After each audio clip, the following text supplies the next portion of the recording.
POCSO కేసులో జైలుకెళ్లిన వ్యక్తి బెయిల్పై వచ్చి 6గురిని హత్య చేయడం తెలంగాణలో సంచలనంగా మారింది. షాబాద్ హత్యల కేసులో పోలీసుల దర్యాప్తు స్పీడ్ అయింది. కేసు విచారణకు 4 బృందాలను నియమించారు. నిందితుడు రాజ్ కుమార్ షాద్ నగర్కు అద్దె కారులో వచ్చినట్టు గుర్తించారు పోలీసులు. అద్దె కారు యజమానిని అదుపులోకి తీసుకుని విచారిస్తున్నారు. మరోవైపు ఈ ఘటనపై ఉన్నతాధికారులు దృష్టి సారించారు. నిర్లక్ష్యంగా వ్యవహరించిన పోలీసులపై కఠిన చర్యలు తీసుకుంటామని జాయింట్ సిపి చందనా దీప్తి తెలిపారు. రంగారెడ్డి జిల్లా షాబాద్ మిడ్నైట్ మర్డర్స్ తోటి ఉలిక్కిపడింది. 6గురిని అత్యంత దారుణంగా నరికి చంపేశాడు రాజ్ కుమార్. భార్య, 2 పిల్లలతో పాటు మరో 3గురిని హత్య చేశాడు. పోక్సో కేసు పెట్టారన్న కక్షతోనే ఈ కిరాతక హత్యలకు పాల్పడ్డాడు రాజ్ కుమార్. మే 16న తన కూతుర్ని వేధిస్తున్నాడంటూ తల్లి రాజ్ కుమార్పై కేసు పెట్టింది.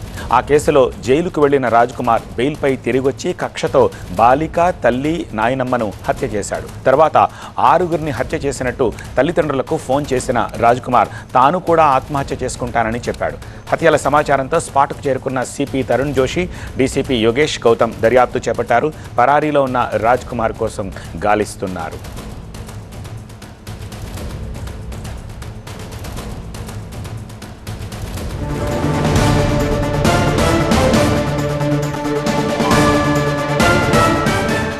షాబాద్ హత్యలు ప్రభుత్వ హత్యలే అని ఆరోపించారు మాజీ మంత్రి హరీష్ రావు. ప్రభుత్వ వైఫల్యమే ఈ ఘటనకు కారణమన్నారు. ఇప్పటి వరకు నిందితుడిని అరెస్ట్ చేయలేదని హోంమంత్రిగా రేవంత్ విఫలమయ్యారని ఆరోపించారు. బాధిత కుటుంబంలోని మరో బాలికను ప్రభుత్వమే ఆదుకోవాలి అన్నారు. నేరస్తులను కట్టడి చేయడంలో ఈ ప్రభుత్వం వైఫల్యం చెందింది. పోక్సో కేసు నిందితుడిని నిజంగా మీరు ఆ రోజే అరెస్ట్ చేసి ఉంటే, పోక్సో కేసు నిందితుడికి పెట్టాల్సిన సెక్షన్లు పెట్టుంటే ఇవాళ ఈ 6 హత్యలు జరిగుండేవి కావు. ఈ 6 హత్యలు జరగడానికి కారణమే పోలీస్ వ్యవస్థ వైఫల్యం, రేవంత్ రెడ్డి వైఫల్యం. మరొక రేపిస్టును అరెస్ట్ చేయడంలో మీకు ఎందుకు అంత అలసత్వం? నిజంగా మీరు అరెస్ట్ చేసి ఉంటే, చట్టపరంగా సెక్షన్లు పెట్టి అతన్ని జైలుకు పంపించుంటే ఇలా 6 ప్రాణాలు పోయేటియా?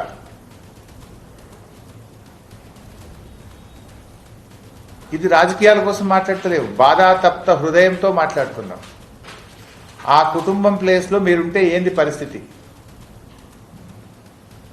ఆ కుటుంబ రక్త సంబంధికులు ఎంత బాధపడుతుంటారు, ఎంత ఆవేదన చెందుతుంటారు? ఒక్కసారి ఆ స్థానంలో ఉండి ఆలోచించండి. ఒకతే మిగిలింది కుటుంబంలో, 6గురు మర్డర్ కాబడ్డారు, ఒక్క అమ్మాయే మిగిలింది. ఆ అమ్మాయి మూగ, చెవుడు, 2 కాళ్ళు లేవు. అసలు ఆ అమ్మాయి ఎంత హృదయ విదారకంగా బాధపడి ఉంటుంది. ఆ అమ్మాయి పరిస్థితి ఏంటి? అసలు ఆమెను ఎవరు ఓదార్చగలుగుతారు? ఆమె జీవితాన్ని ఎవరు కాపాడగలుగుతారు? అసలు ఆ అమ్మాయి పరిస్థితి ఏంటి? ఆమెను ఎవరు చూసుకోవాలి రేపు? ఆమెను ఎలాగో ఎవరు పెళ్లి చేసుకోవడం కష్టం. అలాంటి అమ్మాయిని ఎవరు సాధాలి? ఆ కుటుంబం పరిస్థితి ఏంటి రేవంత్ రెడ్డి? తక్షణమే ఆ అమ్మాయి పేరు మీద ₹1 కోటి ఫిక్స్డ్ డిపాజిట్ చేయాలని, ఆ అమ్మాయిని సంరక్షించి పెంచుకునే బాధ్యత ప్రభుత్వమే తీసుకోవాలని, నిందితుడిని వెంటనే అరెస్ట్ చేసి కఠినాతి కఠినంగా శిక్షించాలని బీఆర్ఎస్ పార్టీ పక్షాన్ని డిమాండ్ చేస్తున్నాం.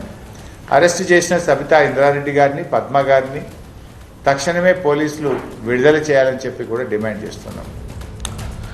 మరింత సమాచారం మా ప్రతినిధి జ్యోతి అందిస్తారు. జ్యోతి, కేసులో లేటెస్ట్ అప్డేట్స్ ఏమిటి?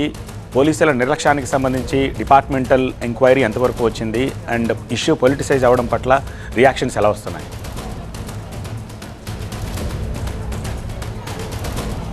సత్య, ఇప్పటికీ ఈ కేసులో ఎస్ఐ రమేష్ను సస్పెండ్ చేశారు. మరొకవైపు సిఐ కాంతారెడ్డికి కూడా మెమోని జారీ చేయడం జరిగింది. మరొకవైపు ఈ కేసులో ఎవరున్నా కూడా సమగ్ర విచారణ చేస్తామంటూ కూడా కలెక్టర్ చెప్పినటువంటి క్రమంలో కూడా ఎవరు అంటే ఆ పోక్సో కేసు ఎప్పుడైతే నమోదు చేసిన తర్వాత ఆ సమయంలో నిర్లక్ష్యం వహించినటువంటి వాళ్ళందరి మీద కూడా ఖచ్చితంగా యాక్షన్ తీసుకుంటామంటూ కూడా చెప్పారు. ప్రస్తుతానికి ఒకవైపు ఆ అధికారుల పట్ల ఉన్నటువంటి వచ్చేటటువంటి అంశాలకు సంబంధించి విచారణ జరుగుతుంటే, మరొక వైపు షాబాద్లో మనం చూస్తూ ఉన్నాము. ఇక్కడే ఎవరైతే ఈ మైనర్ బాలికకు సంబంధించినటువంటి ఇంటితో పాటు పక్కనే ఈ రాజ్ కుమార్కి సంబంధించినటువంటి నివాసం కూడా ఉంది. ఈ నేపథ్యంలో వాళ్ళు ఈ కుటుంబ సభ్యులంతా కూడా ఒక్కసారిగా వీళ్ళ ఇంటిని అంతా కూడా ధ్వంసం చేయడం జరిగింది.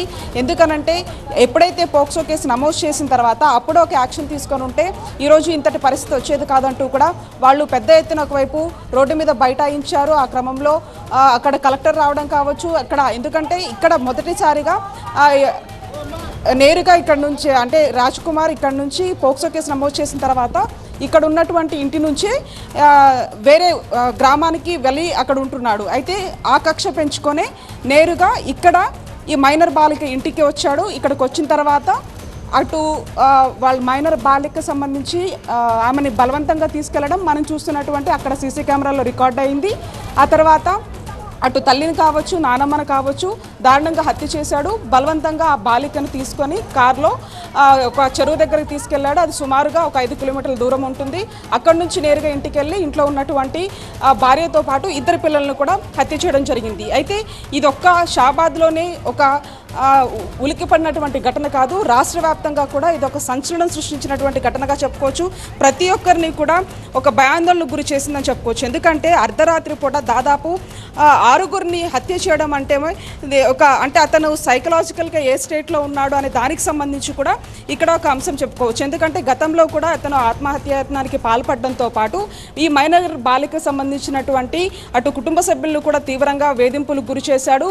అందువల్లనే ఈవెన్ వాళ్ళకి అంటే ఎగ్జామ్స్ పంపించడానికి కావచ్చు, ఇతర అంశాలకు సంబంధించి కావచ్చు తాము ఎంతో ఇబ్బందులు పడ్డామంటూ కూడా చెప్తున్నారు. అయితే ఈ కేసులో ముఖ్యంగా ఈ మైనర్ బాలికకు సంబంధించినటువంటి సోదరు కూడా ఉంది. అసలు ఆమెకి ఒకవైపు అంటే మానసిక వికలాంగురాలుగా ఉన్నారు కాబట్టి ఖచ్చితంగా ఆమెకు ఒక న్యాయం జరగాలంటూ కూడా వాళ్ళు డిమాండ్ చేస్తూ ఉన్నారు. ఒకవైపు ఇప్పటికీ ఈ రాజ్ కుమార్కి సంబంధించి అతను అసలు ఎక్కడున్నాడు అనే దానికి సంబంధించి కూడా పోలీసులు 7 బృందాలుగా ఏర్పడి అతని కోసం గాలిస్తూ ఉన్నారు.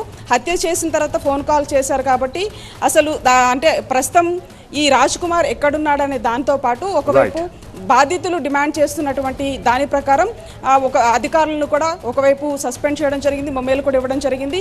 ప్రస్తుతానికి మాత్రం ఇంకా ఈ కేసులో ఇన్వెస్టిగేషన్ ప్రాసెస్ మాత్రం కొనసాగుతుంది. సత్య. రైట్ జ్యోతి.